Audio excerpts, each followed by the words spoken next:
Amém. Alô? Amém. Graças a Deus. Boa noite, irmãos. Graça e paz. Tudo bem com vocês? Hoje eu quero pensar com você sobre o tema... Obrigado, pastor. O Deus que trabalha no turno da noite. Se você tem mais ou menos uns 40 e poucos anos, você vai lembrar de um livro com esse título. Não vou falar do livro, vou falar da palavra de Deus, mas vou usar o mesmo tema aqui, lendo com vocês o texto de 2 Reis 19. Nós vamos ler o capítulo inteiro, aí as principais partes pelo menos, tá bom? Então você pode abrir a sua Bíblia aí, o seu celular, e nós vamos acompanhar essa leitura. É um texto mais longo, então eu peço sua atenção, para que ninguém se perca aí na atenção e no foco, tá bom? Quem tem TDAH, preste um pouquinho mais de atenção. Diz assim a palavra de Deus: ao ouvir o relato, o rei Ezequias rasgou as suas vestes, pôs roupas de luto e entrou no templo do Senhor. Ele enviou o administrador do palácio, Eliaquim, o secretário Sebna e os sacerdotes principais, todos vestidos com pano de saco, ao profeta Isaías, filho de Amós. Eles lhe disseram: assim diz Ezequias, hoje é dia de angústia, de repreensão e de humilhação. Estamos como a mulher que está para dar à luz filhos, mas não tem forças para fazê-los nascer. Talvez o Senhor seu Deus ouça todas as palavras do comandante de campo, a quem o senhor dele, o rei da Assíria, enviou para zombar do Deus vivo, e que o Senhor seu Deus o repreenda pelas palavras que ouviu. Portanto, suplique a Deus pelo remanescente que ainda sobrevive.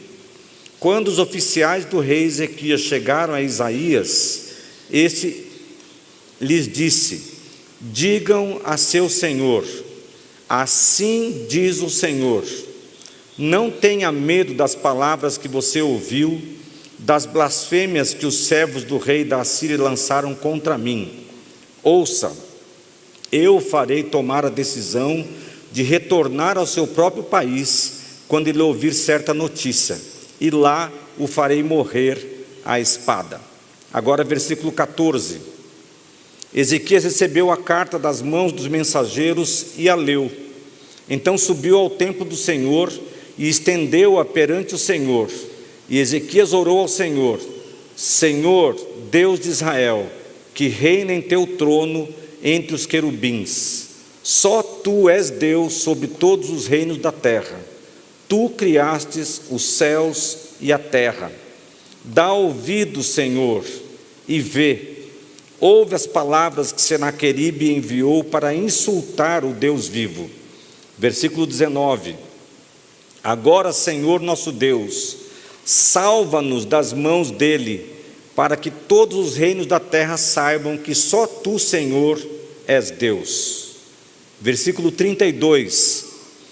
Portanto, assim diz o Senhor acerca do rei da Assíria: ele não invadirá esta cidade, nem disparará contra ela uma só flecha, não a enfrentará com escudo, nem construirá rampas de cerco contra ela. Pelo caminho por onde veio, voltará. Não invadirá esta cidade, declara o Senhor. Eu a defenderei e a salvarei, por amor de mim mesmo e do meu servo Davi. Naquela noite, o anjo do Senhor saiu e matou 185.000 homens no acampamento assírio.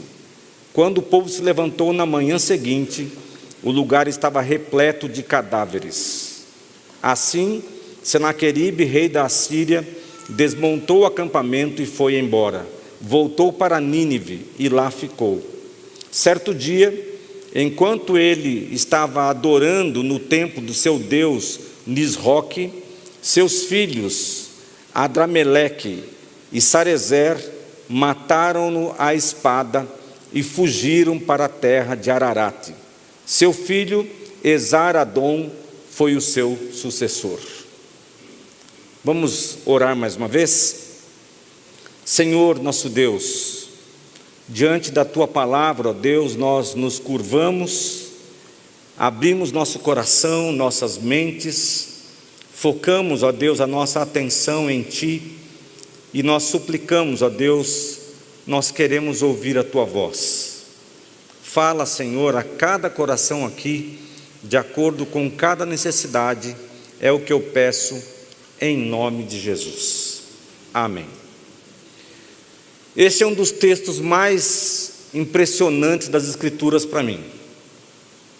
Não me lembro de um outro texto em que aconteça uma matança tão grande assim. 185 mil homens, soldados treinados, são mortos pelo anjo do Senhor numa única noite. 185 mil. Dá mais ou menos metade da nossa cidade. É muita gente. Homens treinados para a guerra, que foram mortos de uma maneira impressionante. Eu vou explicar para os irmãos aqui o contexto para nós entrarmos depois nas aplicações. Esse episódio ocorre no reinado de Ezequias, como nós lemos, por volta do ano 701 a.C. O império dominante, como nós vimos, era a Assíria, governada aqui por Senaqueribe. A Assíria já havia destruído o reino do norte, Israel, lá no ano 722 a.C. Agora Judá estava cercado, Jerusalém parecia condenada à destruição total. Era apenas uma questão de tempo. Nós vemos aqui Senaqueribe enviando o seu general, e ele, diante do rei Ezequias e do seu exército, ele profere uma série de ofensas e blasfêmias contra Deus, afronta o povo e tenta intimidá-lo. Isso você pode ver no capítulo 18, um pouquinho antes. A estratégia usada aqui era psicológica, causar medo, dúvida, descrédito na fidelidade do Senhor. Mas nós vemos na história que o rei Ezequias faz algo decisivo. Ele sobe à casa do Senhor e ora, versículo 14. E Deus responde por meio do seu profeta, o profeta Isaías, dizendo: eu defenderei vocês. E naquela noite algo sobrenatural acontece, o milagre da noite. Naquela noite o anjo do Senhor saiu e matou 185 mil homens no acampamento assírio. Quando o povo se levantou na manhã seguinte, espanto, descrédito, o lugar estava repleto de cadáveres, conforme nós vimos no versículo 35. Enquanto Jerusalém dormia, é o que nós percebemos, Deus trabalhava, sem espada, sem batalha, sem esforço militar, sem espada humana, sem esforço militar. O livramento veio literalmente enquanto o povo descansava, enquanto o povo dormia. E isso torna a história ainda mais impressionante para mim. O povo não fez nada, não precisou se mover, nenhuma ação, nenhuma estratégia de guerra, nenhuma atitude do rei. Nada aconteceu por meio do exército de Israel, apenas Deus se movendo para livrar o seu povo. Eu quero destacar algumas palavras-chave do texto para que você entenda melhor essa história. A primeira palavra que eu destaco é a palavra anjo, malak, que significa literalmente mensageiro ou enviado. A palavra anjo na Bíblia, ela pode se referir a um anjo criado, a um mensageiro humano, ou então a uma manifestação especial do próprio Senhor, do próprio Deus. No contexto aqui, não é apenas um mensageiro comum, O texto chama de Malak Yahweh, o anjo do Senhor, uma expressão comum na palavra de Deus do Antigo Testamento e que se refere a essa manifestação visível do próprio Deus agindo na história. A próxima palavra que eu destaco é a palavra feriu, vaiak, do verbo naká, que significa golpear, ferir, destruir com juízo. É o mesmo verbo usado em pragas do Egito e julgamentos divinos. Ou seja, não foi uma doença natural, não foi uma praga que se alastrou pelo meio do exército assírio, foi um juízo direto de Deus. Isso tem que ficar muito claro em nossa mente. Foi um juízo de Deus contra aquele exército. Mas quem é o anjo do Senhor aqui? É a pergunta que devemos fazer. O anjo do Senhor aparece várias vezes no Antigo Testamento.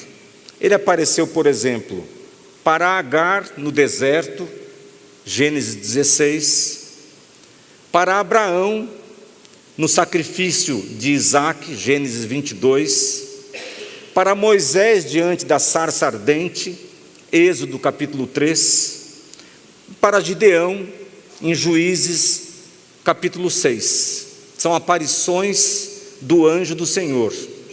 E em muitos desses textos, o anjo do Senhor fala como Deus, recebe adoração e se identifica como o próprio Senhor.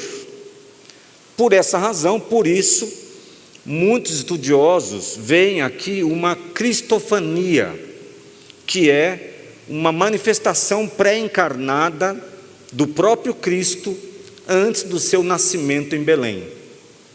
Muitos acreditam, como eu, pastor Josimar não sei se acredita assim, também, pastor Walter também, nós somos então 3 aqui já a favor, pastor Tatu também, tem mais algum pastor aqui?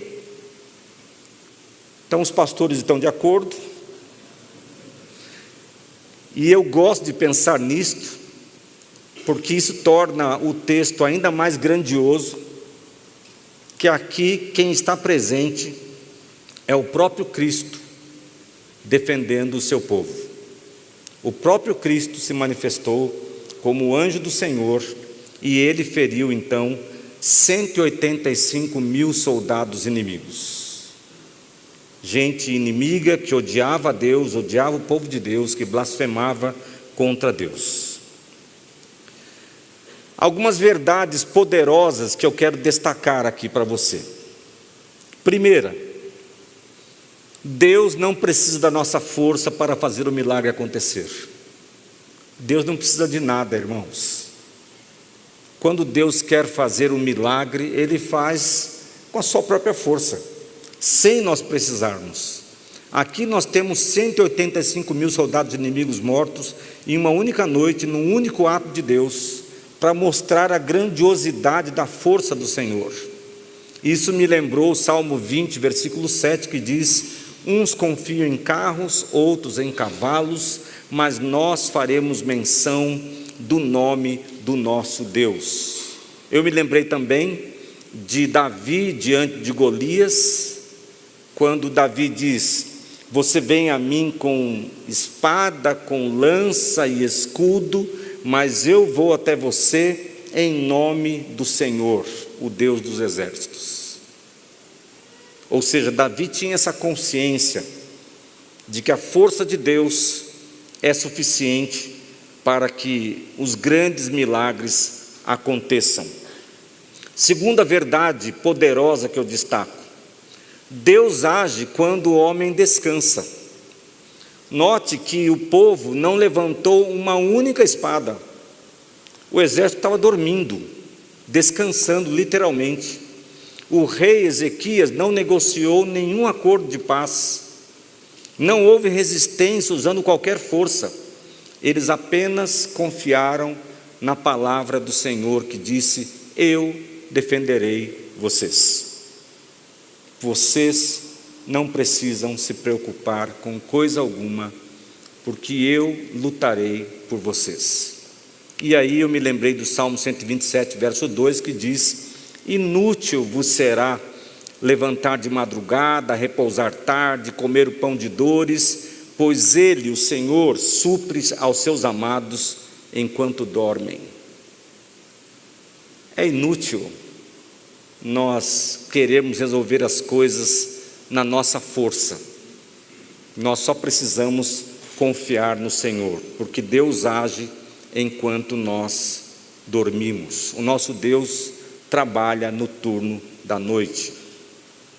Nós temos, aliás, inúmeros exemplos nas Escrituras de Deus intervindo em favor do seu povo, dos seus servos, na madrugada, na noite. Quando os discípulos estavam atravessando o mar da Galileia, na quarta vigília da noite, Jesus andando sobre o mar, vai até eles, o barco sendo açoitado pelas ondas, e Jesus acalma a tempestade. Paulo e Silas libertos da prisão na madrugada. Pedro liberto da prisão na madrugada. Nós temos muitos outros exemplos.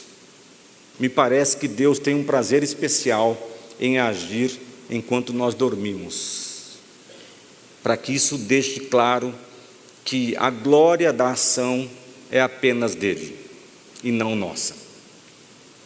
Terceira verdade que eu destaco: o orgulho humano sempre será humilhado.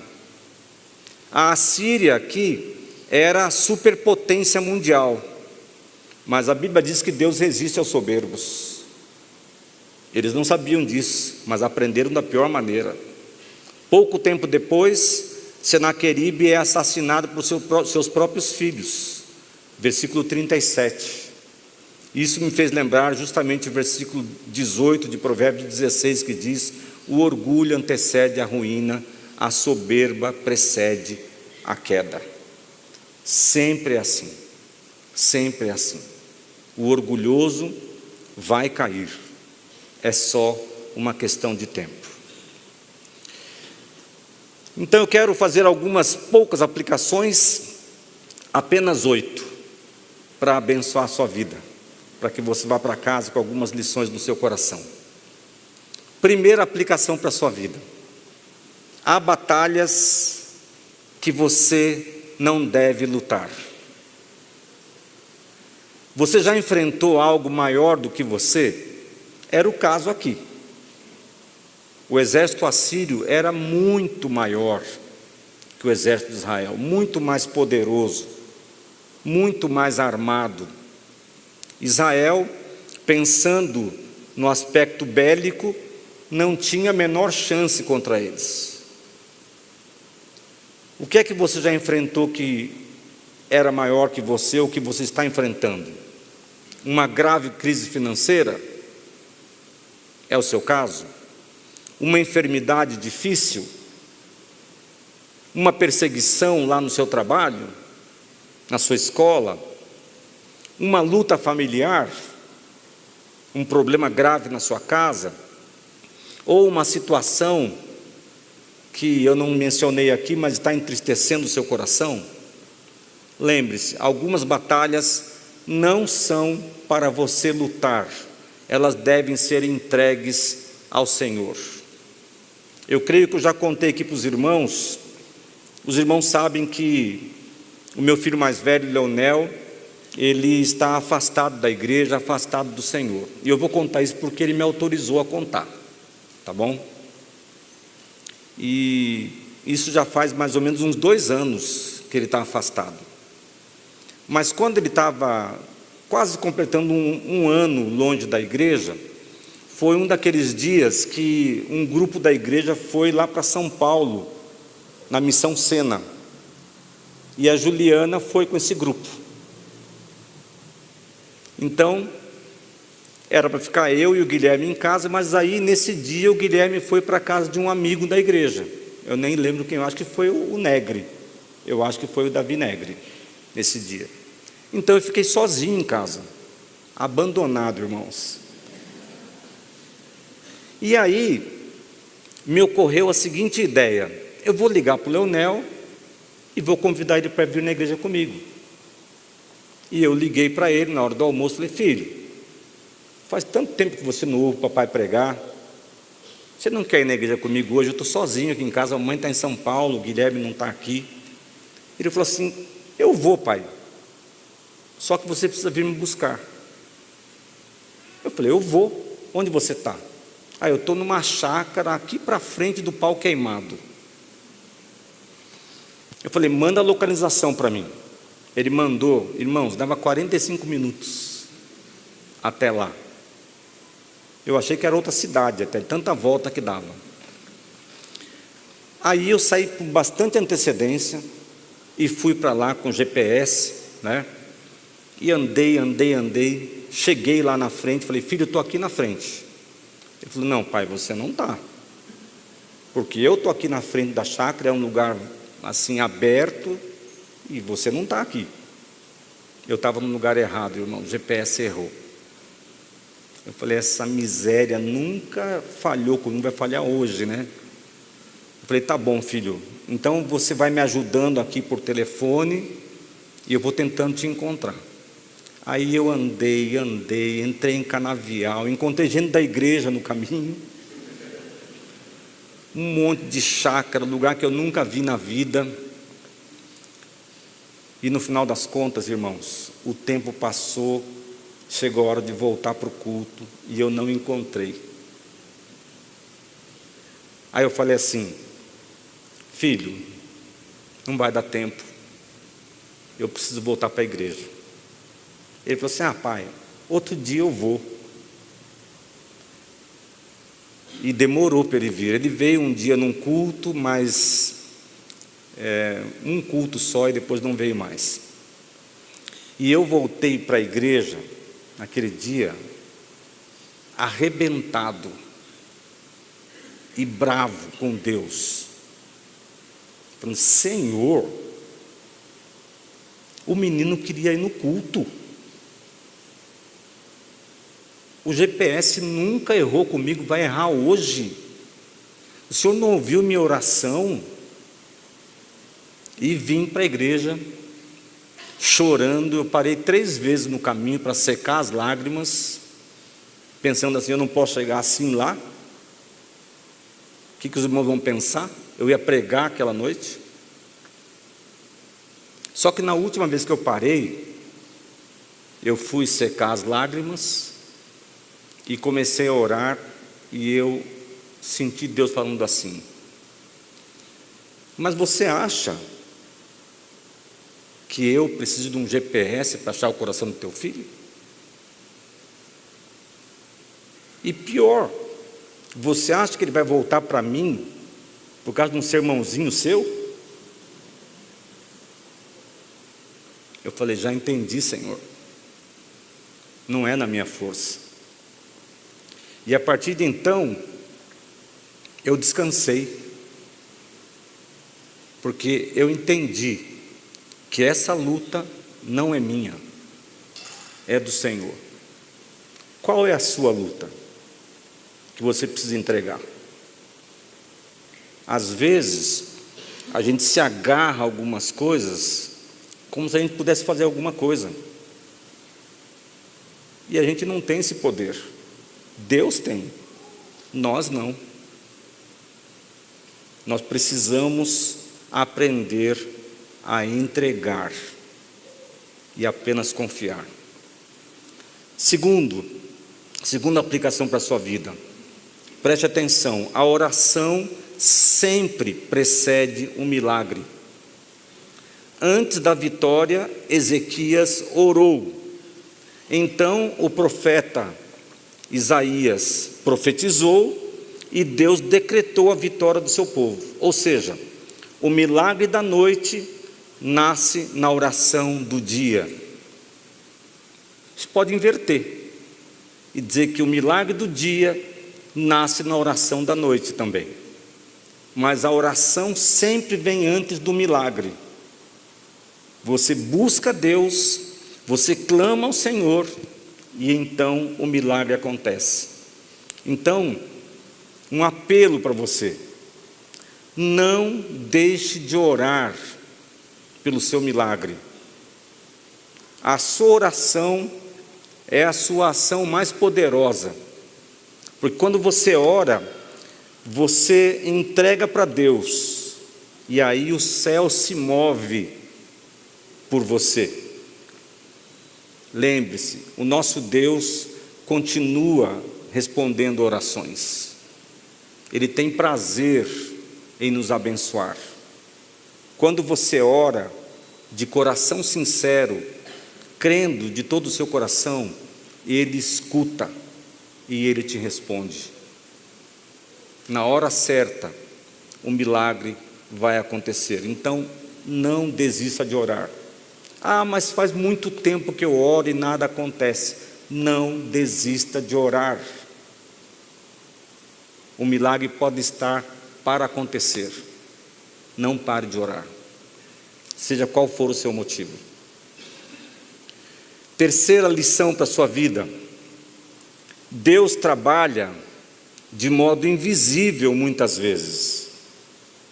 À noite, para aquele povo, nada parecia acontecer, mas o céu estava em movimento. Isso nos ensina que nem todo silêncio da parte de Deus é ausência de ação. Nem todo silêncio é a ausência de ação de Deus. Às vezes é apenas Deus agindo sem chamar atenção, sem alarde. Então confie no Senhor, mesmo não vendo nada acontecer ainda. Aqui para eles o milagre veio ao amanhecer. Quem sabe para você também não vai ser assim? Quem sabe? O seu milagre está prestes a acontecer. Nós não sabemos todas as coisas. Tem coisas que a gente nem imagina que estão acontecendo agora mesmo. E Deus está mudando circunstâncias, Deus está tocando corações, Deus está restaurando vidas, e a gente não está percebendo ainda, mas nós vamos perceber em nome de Jesus. Você não pode desistir porque você não está vendo nada acontecer. Porque muitas vezes agir de modo invisível, em silêncio, é justamente o modus operandi de Deus. Aqui foi exatamente assim. O povo dormia e Deus agia. Quando eles acordaram, qual foi a surpresa ao verem cadáveres para tudo quanto é lado? 185 mil homens mortos. O rei inimigo fugindo. O medo acabou da noite para o dia, literalmente. Porque Deus trabalha também de modo invisível. Quarto, o medo não tem a última palavra. O discurso assírio era intimidação, para acuar o exército de Israel pelo medo. Mas a última palavra foi a palavra de Deus, e sempre é, irmãos. Nós somos lembrados aqui que a voz mais alta não é a voz mais verdadeira. O nosso inimigo às vezes grita, e nós retrocedemos de medo. Mas ele é o rei das ilusões. Ele não tem poder sobre nós. Eu costumo brincar dizendo que Satanás, ele não fecha porta nenhuma. Ele só segura a dobradiça na mão e faz o barulhinho dela fechando assim, ó. Nhec, nhec. E a gente pensa que a porta fechou. Ele é o mestre das ilusões. Ele tenta nos enganar. Mas só Deus abre e fecha portas. A Bíblia diz que nada pode nos separar do amor de Deus.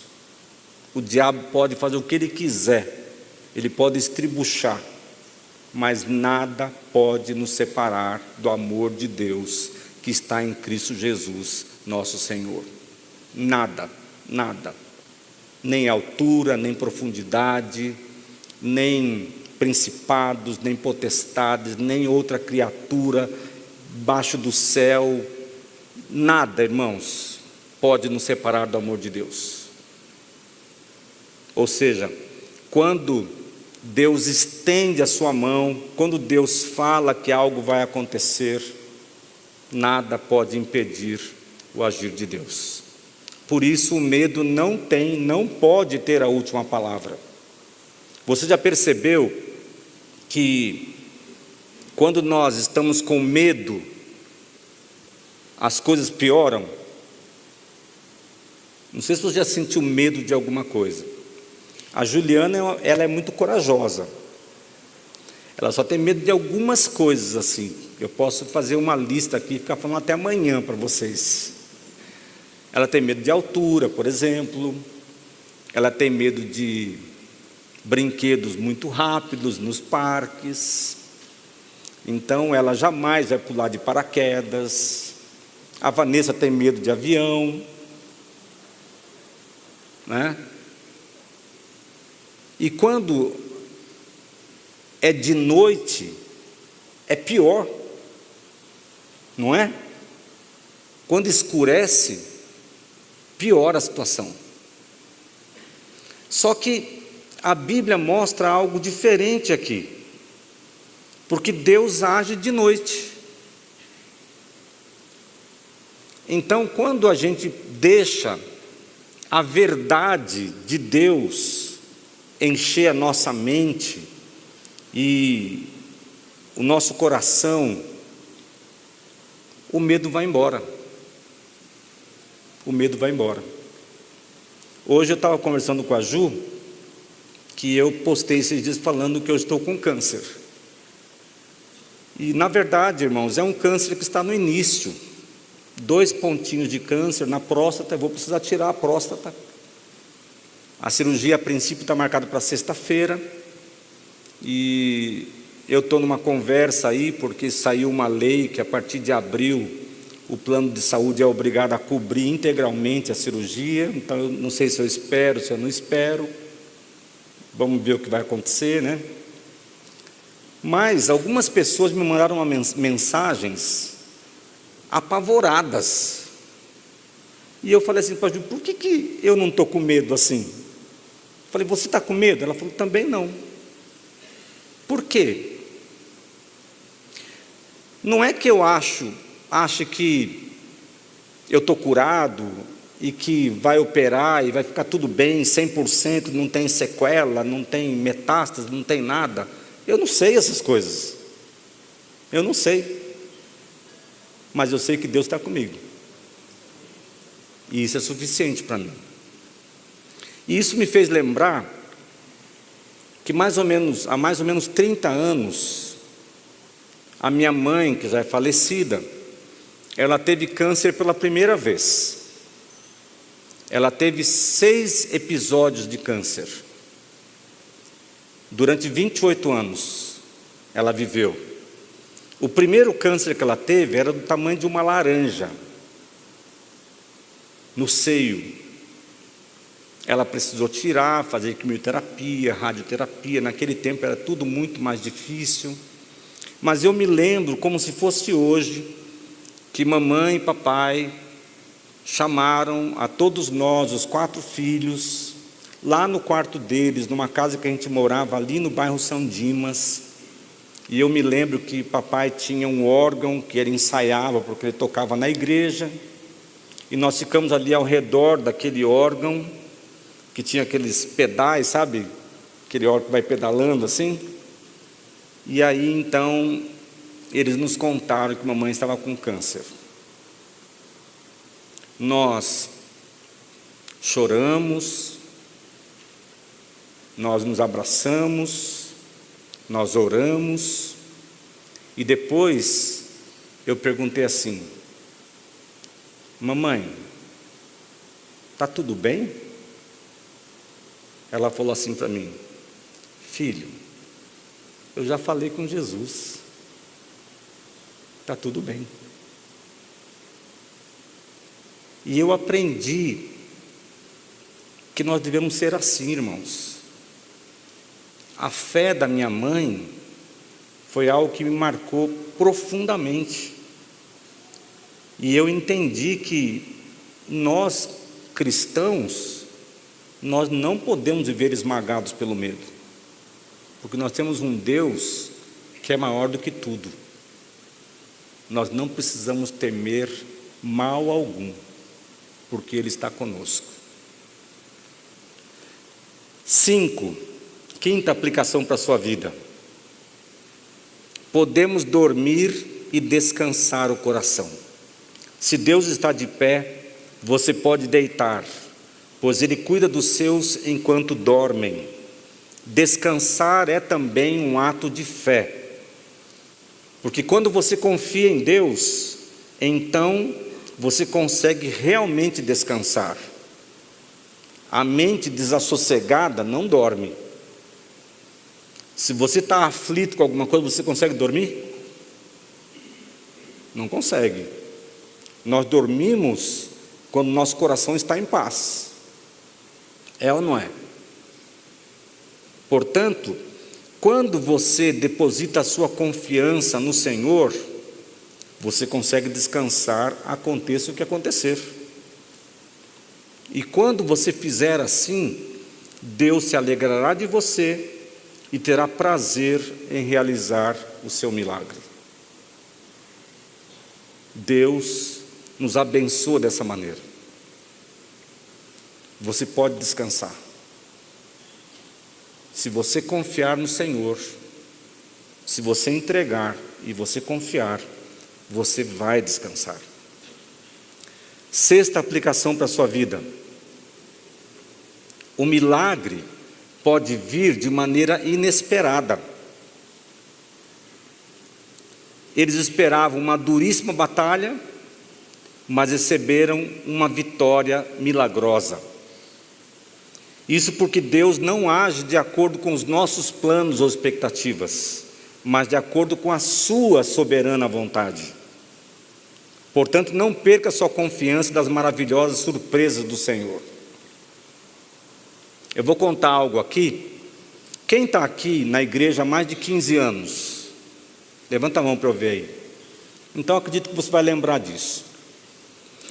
Há mais ou menos 15, 16 anos, quando o pastor Josimar estava chegando na igreja, 16 anos, pastor Josimar, houve um levante aqui, uma oposição.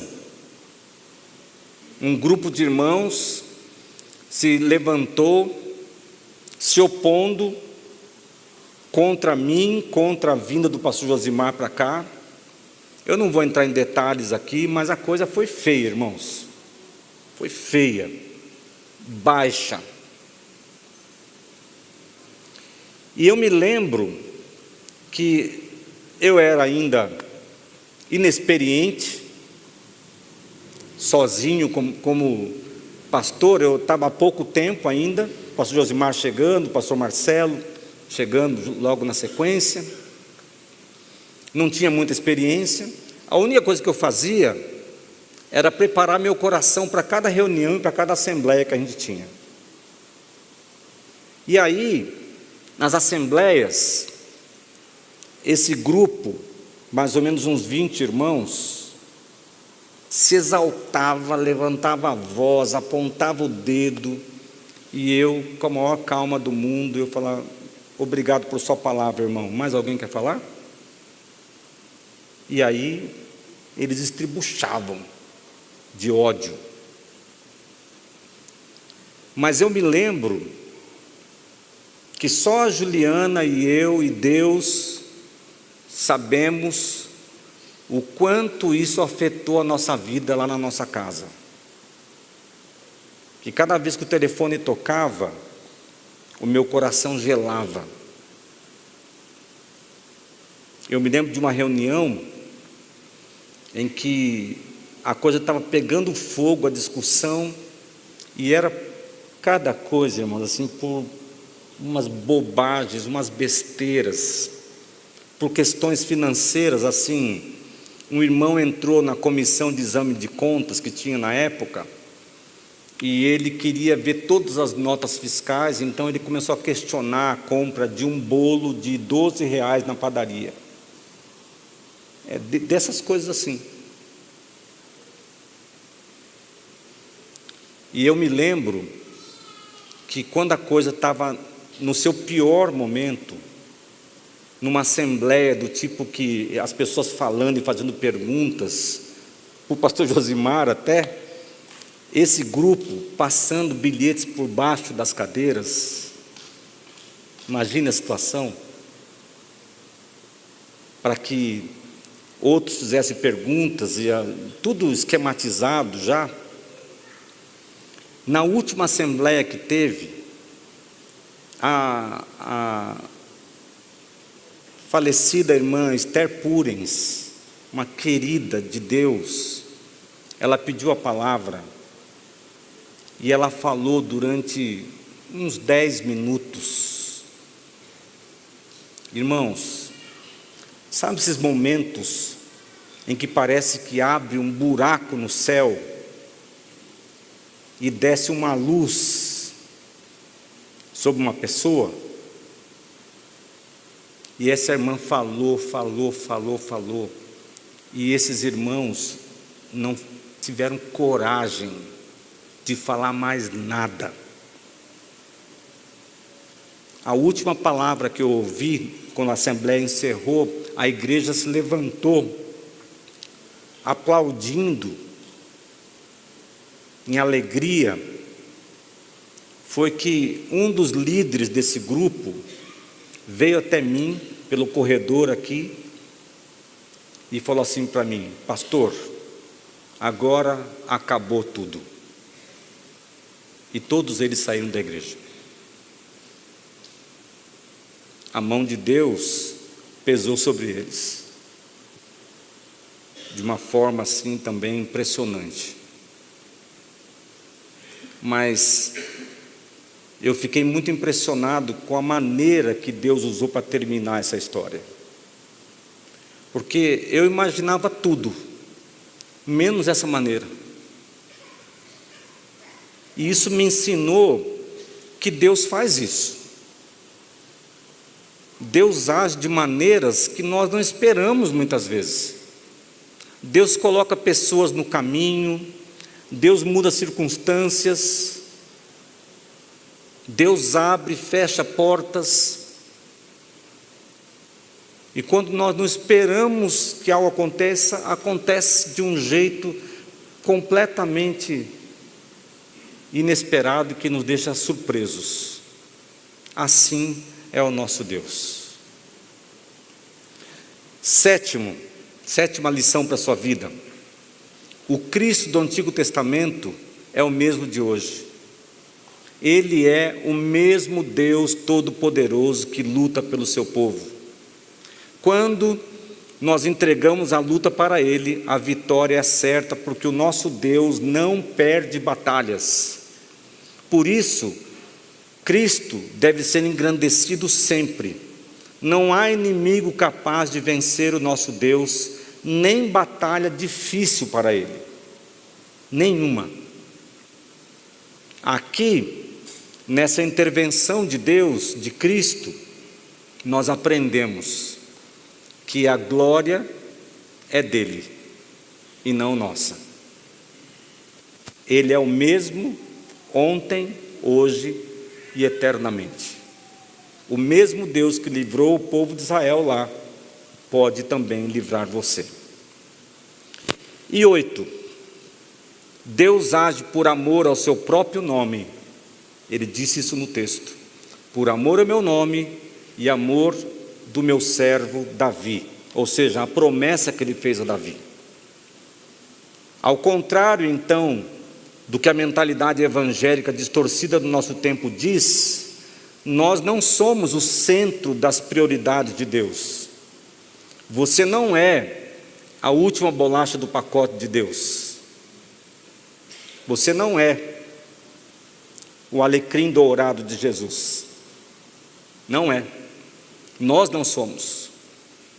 Deus ama você, ao ponto de ter enviado seu filho para morrer por você, em seu lugar. Mas essa mentalidade que acha que está no centro das atenções de Deus, ela é falsa e antibíblica. Porque antes de nós estão o próprio nome do Senhor, a sua honra e as suas promessas. Portanto, claro que Deus nos ama, mas a sua glória está acima de nós. Então, algumas pessoas perguntaram assim: você não está preocupado de fazer a cirurgia? Eu falei: sinceramente não. Eu estou preocupado em saber como é que eu vou ser usado por Deus lá. Estou com algumas coisas na cabeça já. Eu quero orar com os médicos, se eles permitirem. Tem que ser antes da anestesia, né? Eu quero poder falar de Jesus para quem estiver ao meu redor. Eu não quero perder a oportunidade. Por quê? Porque Deus age para nos abençoar por amor ao seu próprio nome, para que a glória seja dele e não nossa. Nós não podemos roubar a glória que é do Senhor. A glória é sempre dele. E eu quero terminar dando aqui algumas frases para você guardar no seu coração. A noite mais escura do medo pode ser a madrugada do milagre. Então confie, ore e descanse, porque o Deus que luta por você não dorme, nem sequer pestaneja. A noite mais escura do medo pode ser a madrugada do milagre. Eu vou chamar a equipe à frente já, mas eu quero orar com você. Se você quer apresentar a sua luta hoje diante de Deus, eu peço que você fique em pé onde você está, e nós vamos orar juntos. Você precisa de um milagre? Você está atravessando uma noite escura, uma luta difícil, algo está apertando o seu coração aí, como tem algo apertando o meu?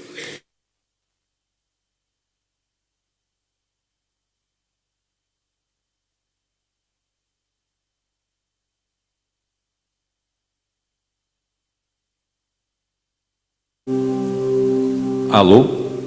Vamos orar? Senhor, obrigado a Deus, porque Tu és o nosso Senhor, o nosso Deus Todo-Poderoso. Obrigado, Senhor, porque quando nós confiamos em Ti, e quando nós entregamos as nossas lutas ao Senhor, o Senhor age em nosso favor, e o milagre acontece, nos alcança. Obrigado, Senhor, porque não há impossíveis para Ti. Obrigado porque esta noite, Pai, nós fomos mais uma vez lembrados da grandiosidade do Teu poder e da Tua glória.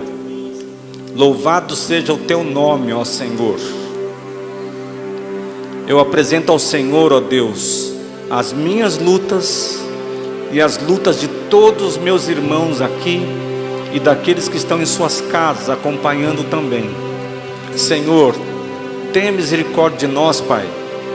Estende, Pai, o Teu braço forte para nos defender, como o Senhor fez com o Teu povo inúmeras vezes. Ó Cristo, nós suplicamos, vem, Senhor, lutar as nossas lutas. Abençoa-nos, ó Deus, socorre-nos, dá-nos a vitória que nós precisamos, Pai, e que tudo isso aconteça, Senhor, para que o nome de Jesus seja exaltado até o mais alto lugar, que por meio da Tua ação em nossa vida, Senhor, pessoas se curvem diante do Teu nome e adorem ao Senhor. Obrigado, Pai, pela Tua palavra. Eu quero pedir por essa semana que está começando, Que o Senhor guarde a nossa vida, nos abençoe, usa-nos para a tua glória, sustenta-nos, ó Deus.